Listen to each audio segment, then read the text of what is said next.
আল্লাহ রাব্বুল আলামিন সূরা রহমানে বারবার বলছেন ফাবাইয়ু আলা রাব্বিকুমা তুকাজ্জিবান।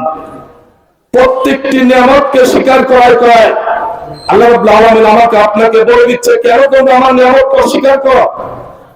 সে আল্লাহর সবচেয়ে বড় নিয়ামত হচ্ছে ইন্না দীনা ইনদাল্লাহিল ইসলাম। ইসলামটাই হচ্ছে আল্লাহ রাব্বুল আলামিনের সবচেয়ে বড় নিয়ামত। আজকে আমরা ইসলাম থেকে দূরে সরে যাওয়ার কারণে গোটা পৃথিবীব্যাপী মুসলমান অনেক জাতিতে নিপীড়িত অত্যাচারিত। আমরা আজকে আবার সেই মুসলমানরা জাগ্রত হওয়া শিখেছি। আমরা লাকাদ কানা লাকুম ফি রাসূলিল্লাহি উসওয়াতুন হাসানাহ, আমার আপনার জীবনের সবচেয়ে বেশি নির্দেশনা রয়েছে, আদর্শ শিক্ষণীয় রয়েছে আমার ইসলামের জীবনীতে। আমার রব আপনার রব আল্লাহ রাব্বুল আলামিন স্পষ্ট ভাষায় ঘোষণা দিয়েছেন। আজকের পৃথিবীতে আধুনিক সভ্যতায় রাসূল করিম সাল্লাল্লাহু আলাইহি ওয়াসাল্লামের ইন্তেকালের এই 1500 বছরের মাথায় এসে আবার মুসলিম মিল্লাত ওই রাসূলের আদর্শে আদর্শিত হয়ে ইসলামকে গোটা পৃথিবীব্যাপী প্রতিষ্ঠা করার চিন্তা নিয়ে সামনে অগ্রসর হওয়ার কারণে আজকের পৃথিবীতে আবার মুসলমানরা মাথা উঁচু করে দাঁড়ানোর মতো একটা পরিবেশ আসছে ইনশাআল্লাহ। সম্মানিত ভাইরা আমার, আজকে বাংলাদেশ গোটা পৃথিবীর বুকে বাংলাদেশের আগে আফগানিস্তান পরাশক্তির বিরুদ্ধে যুদ্ধ করে অস্ত্রহীন সামান্য অস্ত্র শস্ত্র নিয়ে পরাশক্তিদের বিরুদ্ধে যুদ্ধ করে শুধুমাত্র আল্লাহ এবং আল্লাহর রাসূলকে বিশ্বাস এবং স্বীকার করে আফগানিস্তান মুসলমানরা বিজয় অর্জন করেছে।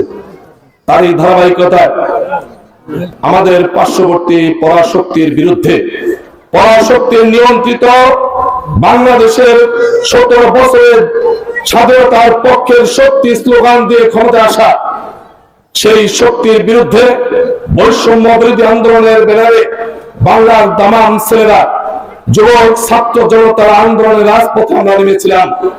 সেই রাজপথে নামার মধ্য দিয়ে অত্যাচার, নির্যাতন এবং নিপীড়ন সমস্ত কিছু মোকাবেলা করে মহান আল্লাহ রাব্বুল আলামিনের লাখো কোটি শুকরিয়ার সাহায্যে 2000-এর অধিক ছাত্র জনতার জীবনের বিনিময়ে আমরা আবার বাংলাদেশে মাথা উঁচু করে দাঁড়াতে শিখেছি।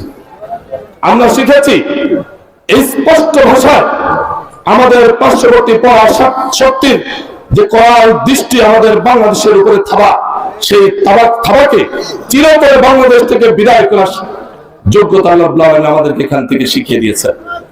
সম্মানিত ভাইরা আমার, আজকে বৈষম্য বিরোধী ছাত্ররা যারা জীবন দিয়েছে, যারা ওয়াকাতরে গুলির সামনে জীবন দিয়ে দুনিয়া থেকে বিদায় হয়েছে, আল্লাহর কাছে দোয়া করছে আমার আল্লাহ এই বৈষম্য বিরোধী আন্দোলনে যে ছাত্র জনতা যারা পরিমাণ ঈমান নিয়ে দুনিয়া থেকে বিদায় হয়েছে, আল্লাহ তুমি তাদেরকে সর্বোচ্চ মর্যাদা দান করুন, সবাই বলে আমিন। যারা পঙ্গুত্ব বরণ করে হাসপাতালে মৃত্যুর সাথে পাঞ্জা লড়ছে, আল্লাহর কাছে দোয়া করছি আল্লাহ রাব্বুল আলামিন নিজে যেন ওই অসুস্থ অসহায় এই ছাত্রদেরকে সেহায়া করলে সুস্থতা দান করেন, সবাই বলে আমিন। তারা বাংলাদেশকে বৈষম্যহীন বাংলাদেশ গড়তে চায়। তারা বাংলাদেশকে সন্ত্রাস, চাঁদাবাজ, দখলদারি, নির্যাতনকারী, নিপীড়নকারী সমস্ত কিছু দিক থেকে বাংলাদেশকে একটি আদর্শ বাংলাদেশ, অর্থনৈতিক দিক থেকে দুর্নীতি মুক্ত একটি বাংলাদেশ গড়ার তত্ত্ব নিয়ে বৈষম্য বিরোধী ছাত্ররা জীবন দিয়েছে। সম্মানিত হাজিরিন, আজকে আপনাদের কাছে বলতে চাই, আজকের এই প্রেক্ষাপটে আমার বড়াইগ্রামবাসীর কাছে আবেদন, ও আমার বড়াইগ্রামবাসী, আপনারা দয়া করে গোটা পৃথিবীর ভিতরে আজকে আফগানিস্তানের দিকে লক্ষ্য করে দেখুন যে আফগানিস্তান দীর্ঘ ক্ষত বিক্ষত যুদ্ধ বিধ্বস্ত একটি রাষ্ট্র, যেখানে কয়েক বছর 2 বছর আগেও আমরা বাংলাদেশ থেকে সাংগঠনিক জামাত ইসলামের ব্যানারে কালেকশন করে অর্থনৈতিক সহযোগিতা পাঠিয়েছিলাম। সেই আফগানিস্তান আজকে অর্থনৈতিক ভাবে কয়েকটি বছরের ব্যবধানে গোটা পৃথিবীতে মাথা উঁচু করে দাঁড়িয়ে অর্থনৈতিক অবস্থায় দুরবস্থাকে কাটিয়ে উঠতে শিখেছে। কেন? শুধুমাত্র একটাই, তাদের ভিতর সততা রয়েছে, তাদের ভিতরে বিন্দুমাত্র কোনো দুর্নীতি নেই, তাদের ভিতরে কোরআন এবং সুন্নাহর আদর্শ রয়েছে। তারা শুধুমাত্র একমাত্র আল্লাহ রাব্বুল আলামিনকে রব হিসেবে মানে, নবী মুহাম্মদুর রাসূলুল্লাহ সাল্লাল্লাহু আলাইহি ওয়াসাল্লামকে নেতা হিসেবে মানে, যার কারণে অল্প সময়ের ব্যবধানে সততা নিষ্ঠা, ন্যায়পরায়ণতা এবং তাদের বিচক্ষণতার মাধ্যমে ইসলামী আদর্শের একটি আদর্শিত রাষ্ট্র আজকে আফগানিস্তান গোটা পৃথিবীর একটাই রাষ্ট্র তৈরি করতে সক্ষম হয়েছে। আমি বলতে চাই, বাংলাদেশ স্বাধীনতার পর অনেক দলকে আপনারা বক্তব্য দিয়ে শুনে কাউকে স্বাধীনতার পক্ষে, কাউকে স্লোগান বিভিন্ন স্লোগানে বিমোহিত হয়ে আপনারা প্রত্যেককে ক্ষমতা পাঠিয়েছেন।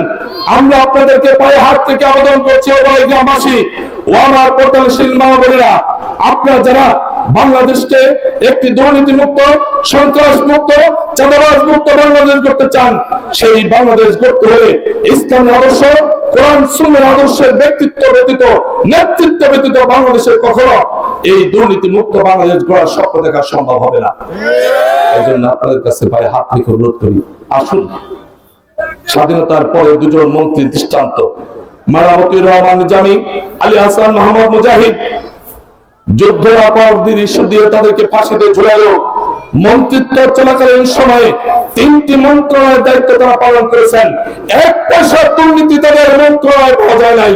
অতএব আগামী দিনের বাংলাদেশে সমস্ত মন্ত্রণালয়গুলোর পরিচালনার মাধ্যমে এই দেশে যদি আমার আপনার সন্তানদেরকে ন্যায্যতার ভিত্তিতে বৈষম্যহীনভাবে চাকরি বাকরি নিতে দিতে হয়, তাহলে এই ইসলামপন্থী আলেমরা আমাদেরকে একটি বারের জন্য ক্ষমতায় পাঠায় দেখান, অবশ্যম্ভাবী বাংলাদেশের একটি পরিবর্তন আসবেই, আসবে তো কোনো সন্দেহ নাই ইনশাআল্লাহ।